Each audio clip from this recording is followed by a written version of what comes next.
Guys, আজকে আবার বাচ্চাদের জন্য একটু রেস্টুরেন্ট স্টাইলে চিকেন স্টাফ বান বানিয়েছি। গোল গোল বান তো আর সবসময় খেতে ইচ্ছা করে না, তাই একটু ডিজাইন করে তৈরি করলাম। রেসিপি কিন্তু প্রায় একই। আজকে ফ্রাইডে, শুক্রবার। আলিফ তো এখন বাসায়, তো ওকে নিয়ে একটু পড়তে বসছিলাম যে সাপ্তাহিক সামারি বলা যায় যে সারা সপ্তাহ কী কী পড়লো, যেহেতু এই টাইমটাও মাদ্রাসায় থাকে।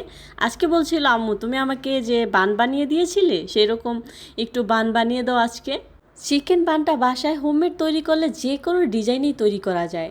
আগে যে বানিয়ে দিয়েছিলাম সেটা গোল গোল স্টাইলে। গোল গোল বানাতে কিন্তু একটু ঝামেলা কম হয়, অন্য ডিজাইন বানাতে গেলে একটু ঝামেলা হয়। আর যেহেতু আগে অন্য ডিজাইন বানাই নেই, তো আমার তো ভালোই কষ্ট হয়েছে, কোনো রকম ডিজাইনটা তৈরি হয়েছে। যাই হোক, ফার্স্ট একবার ভাবলাম যে চিকেন বানের রেসিপি তো একবার শেয়ার করছি, তো আজকে শেয়ার না করি।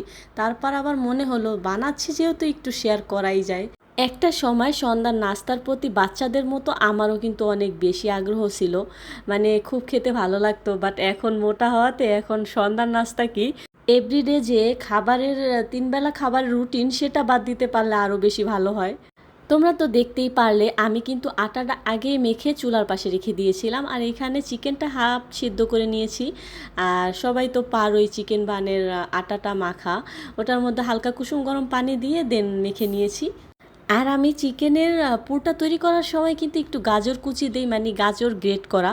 এটা কিন্তু দিলে খুবই মজা লাগে, চিকেনের মতোই লাগে। আমি তো বুঝতেই পারি না খাওয়ার সময়, আর বাচ্চারাও বুঝতে পারে না। আর এমনিতে যদি গাজর দিতাম অতটা পছন্দ করতো না, যেহেতু এটা ভেজিটেবল, আর ভেজিটেবল তো বাচ্চাদের দুই চোখের শত্রু। এই জন্য যে কোনো উপায়ে খাওয়ার চেষ্টা করি। আগে তো যা একটু বুঝিয়ে সুজিয়ে খাওয়াতে পারতাম, এখন তো দুইজনেই ভেজিটেবল দেখলে নাক ছিটকায়, খেতেই চায় না। কি যে একটা অবস্থা!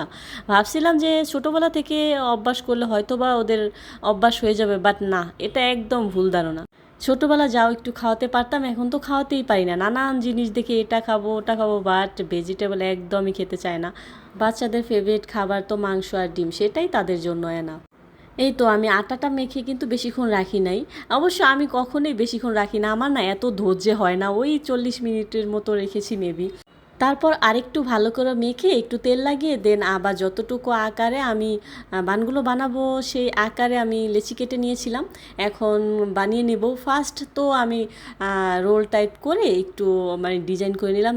ব্যাস 2-3টা বানানোর পর আর এনার্জি হলো না, তারপর আবার আলাদা আলাদা ডিজাইনে বানিয়ে ফেললাম। এগুলো আসলে কি যে কোনো ডিজাইনে বানানো যায়, যেহেতু মাখাটা অনেক সফট হয়, তো যে কোনো শেপেই টেনে টুনে তৈরি করা যায়, কোনো সমস্যাই হয় না আসলে।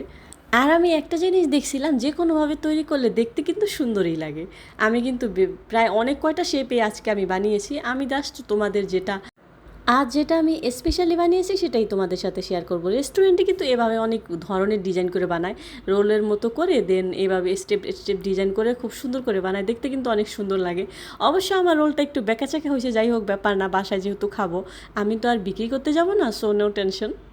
ফার্স্ট ভাবলাম এই 2টা আমি ভেজে নিই, দেখি কীরকম হয়। আর যেহেতু একটু লম্বা লম্বা হয়েছে, আর এমনিতে দেখতে যেরকম লাগছে, ভাজার পর দেখতে কিন্তু আরও বেশি সুন্দর লাগছে। এই যা, আমি ভাজতে গিয়ে কিন্তু ভুলেই গেছি উপরে যে একটু সাদা তিল দিব। এটা কিন্তু একটু আগে দিলে ভালো হয়, বসে যায়। বাট আমারটা আমি কড়াইতে যেহেতু দিয়েছি, আমারটা সব তেলের মধ্যেই চলে গেছে। তোমরা একটু আগেই দিবে, তাহলে কি হয়, আটাটার মধ্যে খুব সুন্দর করে বসবে আর দেখতে অনেক সুন্দর লাগে। ভাবলাম ওই 2টা ঠান্ডা হতে হতে আমি এখানে আরও পুরো দিয়ে বানিয়ে ফেলি। এটাও কিন্তু বান স্টাইলে বানাইনি, এটা কোনো রকম কী স্টাইলে বানাইছি আমি নিজেও জানি না। যাই হোক, যা মনে পড়ছে তাই বানিয়ে ফেলছি। অবশ্য ভাজার পর কিন্তু সুন্দরই লাগছে। অনেকগুলোই আজকে বানিয়েছি কিন্তু। আর যেই পরিমাণ গরম পড়ছে, জাস্ট একটু বানগুলো ভাজতে আমি পাকঘরে গেছিলাম। দেখো একেবারে ঘামিয়ে অবস্থা খারাপ হয়ে গেছে। আর এমনিতেও তো আমি প্রচণ্ড ঘামাই। যাই হোক, এই যে দেখো আমি বানটা ভেজেছি, দেখো কত সুন্দর হয়েছে। কি স্টাইলটা কি খারাপ হয়েছে? অনেক সুন্দর হয়েছে, এটা দোকানের মতোই হয়েছে।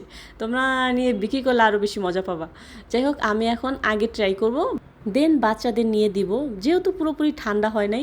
আর আমি কিন্তু একটু গরম গরমে খেতে পছন্দ করি। গাইস, কার কেমন লাগছে চিকেন বানের রেসিপিটা?